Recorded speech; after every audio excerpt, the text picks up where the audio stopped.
Hello, my name is Kelsey Penzino, and today I'm going to read an article out of the Troublemaker's Handbook, Volume 2, How to Fight Back Where You Work and Win. And this article on page 20, and it's called Working to Rule. Sometimes we need to up the ante. Beyond group grievances and group visits to the boss to get management's attention, we need to affect production itself. Short of a strike, nothing focuses management's mind like a work to rule or slowdown. In the private sector, the employer loses productivity and profit. In the public sector, the agency hears the complaints of the public, creating a political problem. When organized with care, and that may mean clandestinely, we can squeeze the boss until he yields. We look now at how some workers in very different workplaces have organized work to rule campaigns. See Chapter 10 for more detail on working to rule, including your legal rights. Work to the safety rule. Companies look foolish if on Monday they insist on safety and on Tuesday they complain that workers follow the safety rules. Union contracts or various laws may give workers the right to strictly follow safety rules or to refuse unsafe equipment or unsafe work. For these reasons, work to rule campaigns can use the slogan, "Safety first." Brian Chapman, a trucker who hauls cars out of a terminal near London, Ontario, is a chief steward for Teamsters Local 938. When we interviewed him, he was in the midst of a safety first work to rule campaign, undertaken because the company had begun violating the contract by unfairly suspending drivers. The guys got really upset, Chapman explains, so 30 or 40 of us got together to discuss what we could do. Legally, we can't strike. The only thing we have is to work by the contract. That sounds like something you should be doing all the time, but people let things go, cut corners, either to give the company a break or because it works to your own advantage. But we decided to work to rule. The campaign had two aspects, taking unsafe trucks out of service and drivers taking their rest time according to the law, not the company's convenience. In organizing the work to rule, Chapman gave this advice to his fellow drivers. Make sure when you take a truck out of service that it's a legitimate safety issue. The company won't mess around with safety. Under the law, that is the one thing they can't do. If you feel it's not safe, the driver has the last call. They cannot force you out, and they know it. Same with hours of duty. Guys shouldn't be lying or cheating on their logbooks. All you have to do is exactly what the company tells you to do. Everything they tell you to do. Chapman explains that in the car hauling business, a conscientious inspection can be very time-consuming. If you do the inspection the way they tell you to do it, it'll take you at least half an hour per car. The trucks are 89, 90, and 91 trucks. A lot of guys have been working with junk, so they reported worn ratchets, cracked decks, worn-out chains, broken safety pins, or missing safety pins. It takes a long time to replace these ratchets. The shop was swamped, and they fired the guy that was running the Canadian shops because the numbers were so out of whack. When the company did release their trucks, drivers used the driving and working time they were allowed by law, and then rested no matter how it affected the company's schedules. People started going to bed, taking their rest time whenever their hours of service indicated, Chapman explains. They showed all the actual on service and went to bed. That was our action, working to rule, doing exactly what they told us to do. We're paid by the unit, and it's cutting into people's pay. That's why it's hard to carry it on after a month. I think we had 30 or 40 guys who went along with doing this for a month. I get frustrated with my members. If I could get all 300 of them to do this, we could fix our problem. Still, with only 10% of the workers participating, the action had an effect, says Chapman. The company had backed off somewhat. They know that we're willing to do something about it, and it's still ongoing. Lunch to rule. In many job workers and employers came to an understanding about work practices without ever codifying these arrangements in contract language. Many workers will happily work with their boss to help them get the job done, provided that he will be flexible with them. So it was on a military base where a group of aircraft maintenance workers happily interrupted their lunch in order to deal with urgent problems, with the understanding that once the problem was solved, they would go back to their sandwiches, even though that lunch period had ended. The situation was mutually acceptable for several years until a new supervisor came along. We all know how that is. had to prove himself, show who's boss, take no guff. Steve Eames is an international rep for the Boilermakers Union, explains that about 30 of his members worked on a facility at a U.S. Naval Air Base.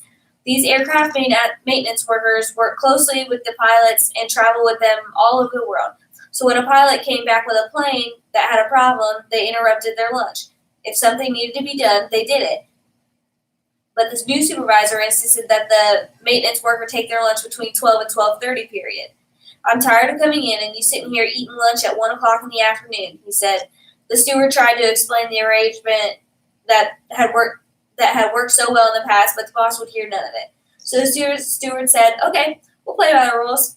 Ames remembers the maintenance workers had previously eaten at a lunch table in the work area, but now, when 12 o'clock came, they left and went to a fast food restaurant on the base. For 3 or 4 days, they all went as a group, leaving the shop unattended. Soon, a plane came in during half-hour lunch period. No one was there to help bring in the plane or to check it out. The supervisor himself had to park the plane. It really stopped productivity, says Eames. The boss went and talked to the steward, and the steward said, "That's our time. We're at lunch. You got what you wanted."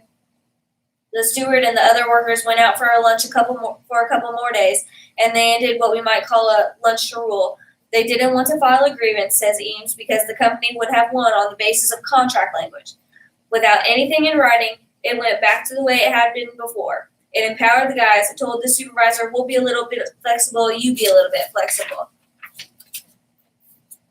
My guys never made a big deal out of it. They just said, you want to play by the rules? We'll play by the rules. Lunch to rule. Most of us spend the greater part of our waking life at work. We have democratic rights in our society, supposedly. Freedom of assembly, of press, of speech, but when we get to work, we lose our rights. The boss takes over, a little dictator in a banana republic. That is our home away from home. We don't have to accept the notion that the boss has all the rights, as our next example shows. Solidarity defends a fellow worker. What do we do when management attacks one of our members? Management often goes after those who appear to be weak or disadvantaged. Greg Shotwell, who works at Delphi Auto Parts plant in Coopersville, Michigan, tells how members protected one of their own. There was a woman in our department who had attention deficit disorder, says Shotwell. It made it difficult for her to learn new tasks. She was often late, both arriving at work and leaving work. She was a thorn in management's side. A supervisor wanted this worker, we'll call her Rosie, to learn a new machine that made part of a fuel injector. When Rosie had trouble, the supervisor lost her patience, disqualified her from the job, and switched her to another job, which only made matters worse. The supervisor monitored Rosie excessively with constant questioning and criticism, which heightened her learning disability. The supervisor wouldn't have bothered me or many of the other workers, says Shotwell, but she picked on Rosie because she was less able to defend herself. It was cruel. Rosie wasn't the most popular worker, Shotwell admits, but she often got on other workers' nerves as well. But he says, we could clearly see that she was being mistreated by the supervisor, whom we had nicknamed the Terminator. Rosie would be in tears after the Terminator would talk to her. Shotwell was working with a third shift when he heard how Rosie was being harassed. It occurred to him that one way to defend her would be to simply use his seniority to bump her off the first shift. I thought if we traded places, she would be safe, as my supervisor was more understanding.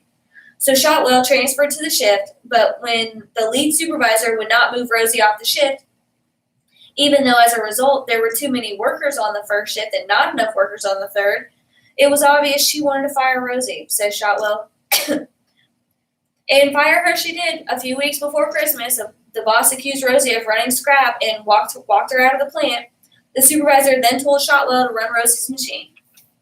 I immediately shut it off and refused to run it. Shotwell says, the Terminator told me that I had to run it. I told her, this machine is running scrap. I'm not going to get fired too. She insisted I run it. I said, I want an AVO. That stands for Avoid Verbal Orders. In other words, I wanted her to put it in writing. She said, I don't give AVOs. I give direct orders. That put the ball in my court. Fine, I said, I'll run scrap under direct order, but get my committeemen because I have to get it documented that you ordered me to run a machine that is producing scrap.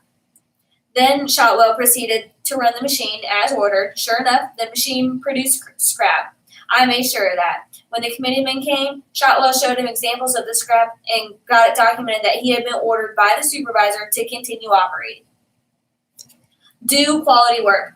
All companies have quality programs, Shotwell advises, and we all have to use their own programs against them. In our quality network, we have something called Document 40, in which an employee can document what they feel is a quality problem. First, the document goes to the committeeman and the quality rep, who then consult with the supervisor. If it is not resolved, it then goes to the general supervisor, then quality council, a union management committee, which includes the plant manager and the bargaining chair. If it's still not resolved, it eventually goes all the way up to the corporate ladder. This process creates a paper trail, and management is afraid of documentation. Since the quality program problem couldn't be resolved without the involvement of production workers, job setters, and the trades, we had control. It rapidly became evident that Doc 40 was going all the way to the top. The quality problem became contagious. Soon after the workers experienced problems with their machines as well, job setters, who were usually quite skilled at making appropriate adjustments and small repairs, appeared to be stumped. So they called out skilled trades. We explained to tradespeople what was happening. Nothing got fixed, says Shotwell. Production slowed to a trickle. Rosie's co-workers weren't satisfied, though. The second thing we did, says Shotwell, was take up a collection for Rosie. We wanted management to know she's not fired, she's on vacation. She's going to be paid one way or another. Then they demanded a meeting with the general foreman, who said he would meet with one or two members of the department. Management, Shotwell notes, doesn't like to be outnumbered. We decide we're all going in. We packed the conference room with workers from the shop floor. We outnumbered and overwhelmed the floor managers, Shotwell says. And management was well aware that, as well as the workers, we were in the conference room. There was no production in the department. Management views me as an instigator, so I held back. I think they were surprised by the general animosity, Shotwell says. Management had not expected such a strong reaction, thinking that Rosie was an easy target. Workers took turn relating to the incidents of harassment they had witnessed and the chronic problems with the quality that management ignored. Firing Rosie doesn't change a thing. It doesn't solve your poor quality problems. She's a scapegoat, not a solution. We let them know we would pressure the Doc 40 all the way up to the top of the corporation, says Shotwell. Civil rights investigation. Then people from the department went to the union meeting, including a lot of folks who didn't usually attend meetings. The union reps were reluctant to defend Rosie because, in their eyes, she was a chronic problem, but her coworkers demanded a civil rights investigation for harassment. The bargaining chairman did not favor this type of complaint. He found them too messy, but there were too many vocal members, so he felt pressure to respond. The civil rights chairman, Rick Majors, was a good advocate, and he understood Majors could be very intimidating. Rick is a big teddy bear, Shotwell says, but if you don't know him as a friend, all you'll see him as is a big bear. Majors took every person in the department off the floor into a private room and interviewed them, every worker, engineer, supervisor, anybody who had anything to do with the department. We workers talked and talked and talked. We ate up like popcorn, Shotwell says. We ate up time like popcorn, Shotwell says. Production suffered. We were getting a lot of attention. The whole plant was buzzing. Management was showing a great deal of anxiety. Along with the slowdown, union members also refused overtime. The Christmas shutdown was approaching. The company needed the parts, and union members were saying no. If you can afford to fire somebody, then you must not need the parts very bad. Many people who usually liked overtime before Christmas made a sacrifice. Then the workers took up a collection to buy red and black T-shirts that said "Stop Harassment" on the front, and on the back, "An injury to one is an injury to all." Shotwell says one of the reasons this solidarity action was so successful was that a woman who is well liked and respected, Kathy Tellier, was so incensed by the way Rosie was treated that she got involved. She had credibility. Women, I often find, are brave in these situations. They really understand harassment. Kathy helped to rally the troops, both men and women. Because there was so much pressure from the floor and loss of production, management couldn't do their usual routine and drag out the settlement for months. They settled the grievance quickly and brought Rosie back to work. The supervisor had to go to charm school, which wasn't such a severe discipline, but it acknowledged the problem and embarrassed the terminator. The day Rosie returned to work, she was the only one on all three shifts who wasn't wearing a Stop Harassment T-shirt. She didn't feel intimidated. She felt loved and protected. Management saw a demonstration of our solidarity and solid proof that we would not tolerate harassment and discrimination. I felt really proud to be part of this action. It brought us all together and made us feel our power as a union. Many people who are not usually outspoken or active or confrontational stepped forward as an instigator. My part was easy. As an instigator, my part was easy. I only had to appeal for the goodness in people's hearts. Rosie wasn't, if truth be told, a very good worker, and often she irritated us too, but she was family. Given time and a patient instructor, Rosie did learn that job she was originally disqualified from. She proved capable, and management learned a valuable lesson. Workers rule when they work to rule. So that is page 20 and 21. And anyways, out of the Troublemaker's Handbook, volume 2, I wanted to share that with you guys because I think it's a good example of what a union is and how the inner workings actually turn. Thanks for watching.